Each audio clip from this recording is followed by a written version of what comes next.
Një skem e mashtrimit të realizuar për përdorimin e inteligjencës artificiale ka alarmuar autoritetet në Tiranë pasi një 70 vjeçar është privuar nga 100.000 euro. Ngjarja ka ndodhur pak ditë më parë, ndërsa viktima, i cili zotëron një pikë këmbimi valutor, është kontaktuar nga një person që është prezantuar si i dërguar i një miku të tij. I panjohuri ka kërkuar 100.000 euro borxh, duke i thënë se parati nevojiteshin në emër të biznesmenit Bashkim Ulaj, me të cilin 70 vjeçari kishte njohje.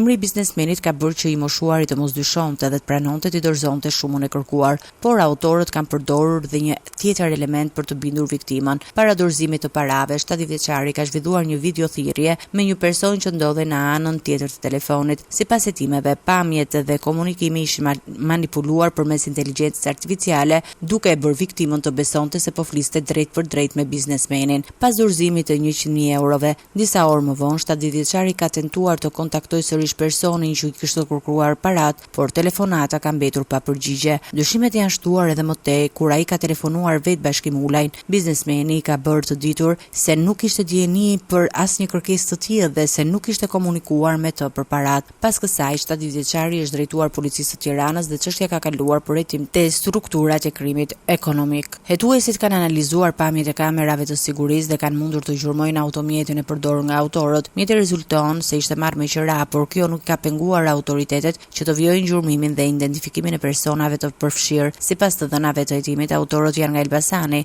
Policia vijon punën për dokumentimin e plotë të skemës së mashtrimit, identifikimin e rolit të secilit person dhe rikuperimin e shumës së konsiderueshme të parave të marra.